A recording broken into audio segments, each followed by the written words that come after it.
Hello, everyone. Today is Wednesday, April 14th, and my name is John Cruz with the St. Louis Metro section of the Missouri APA, and I'm really pleased to be joined this afternoon by Mara Perry.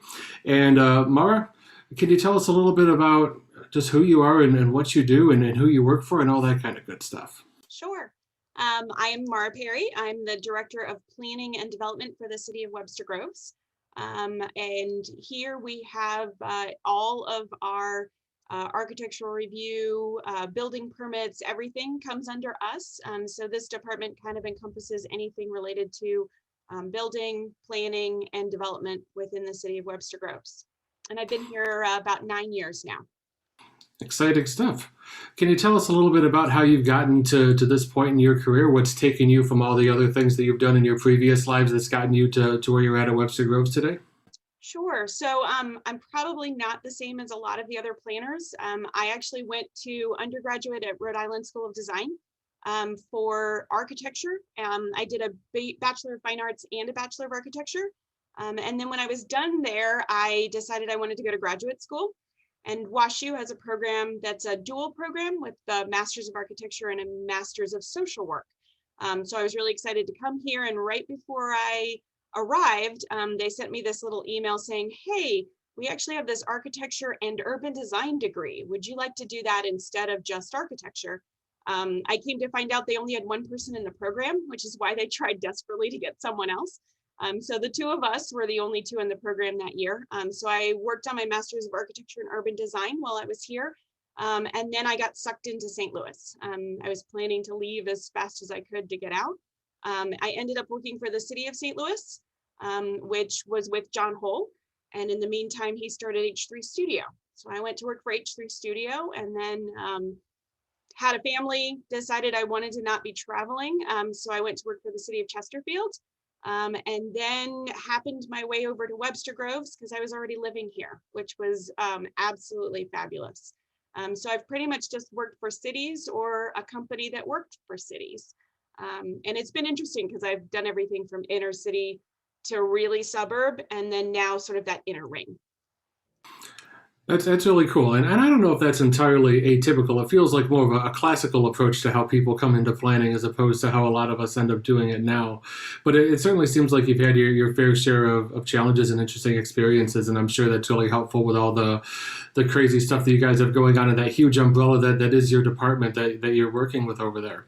Can you tell us a little bit about something that you guys are working on? I know a lot of things are sort of up in the air with the pandemic still going on and all these other things that some people are saying, well, everything's on hold, and other folks are kind of going full steam with everything that they're working on. Tell us a little bit about where you guys are at. So Webster Groves never went on hold. I wish in some ways we had. We ended up through all of this continuing to work and work pretty much full steam ahead. We have so many small projects going on. We actually have, I think, 5 new restaurants going into Webster Groves right now. Small ones, but still 5 new restaurants. In addition, we have a really big redevelopment project that's just been submitted. It would be a full-blown planned commercial mixed use area. The name that's been submitted by the developer is Douglas Hill. And those hearings should be starting up in a couple months. But the submittal's in, and I know we're already getting feedback from residents even before we've gotten to the point to start the rezoning process. It went through quite a few months through all the pandemic of town hall meetings virtually.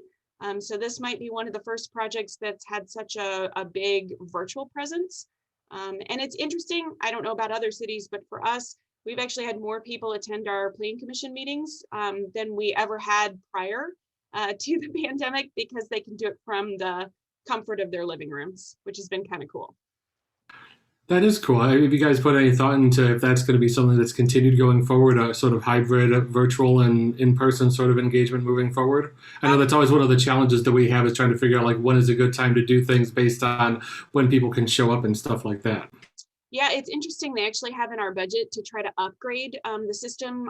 We have a beautiful city hall, but definitely an old city hall. And we don't really have the technology that makes it easy to do the meetings. We did try initially to have like our ARB members, Architecture Review Board members in chambers while trying to do the meeting with others virtually.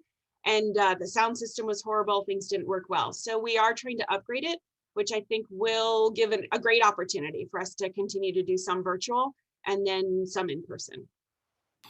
Well, that sounds great. Hopefully that's able to work out and you guys are able to provide a lot of really quality stuff for your residents there, as well as the rest of us that are kind of just like curious looky-loos that want to see how everybody's operating and learn from all the great work that you guys are doing. Can you tell us a little something just about yourself, something that we might not know about you, or kind of what makes you interesting after you take off your planner hat and head home to all the other things that you have going on in your life? Yeah, sure. Well, actually, this is sort of a planner thing, which is kind of funny. A lot of people don't know that I grew up in Reston, Virginia. So I grew up in a planned community. To me, I thought it was, small town, but I know it has something like 80,000 people in it right now. But I used to claim I came from a small town because Reston was so walkable and planned. And actually, for my undergraduate thesis, for architecture, I had planned to do a project in Reston. And I actually got to have dinner with the founder of Reston, Mr. Simon, and sat down, which was really cool. And again, I wasn't thinking about planning at the time. I was still in architecture, but my parents still live there. And it's pretty cool to be able to say that, I grew up in a planned community and then now I'm a planner. I think that's definitely very cool for a lot of us that kind of grew up in subdivisions that used to be farms or something like that. That's a little bit of the dream with it. So thank you so much for taking a little bit of time to talk through this with everybody. I know that all the membership is really going to love the insights that you've had to share with us. And I hope that you're staying safe and doing well. And thank you so much again for taking the time to talk with us today. Thanks so much for doing this. I'm really excited that all of us are still trying to keep ourselves together as planners and talk to each other. And hopefully we can be back in person again soon. Fingers crossed, right? Hopefully sometime in the very near future. Yep. Thank you so much. Thanks.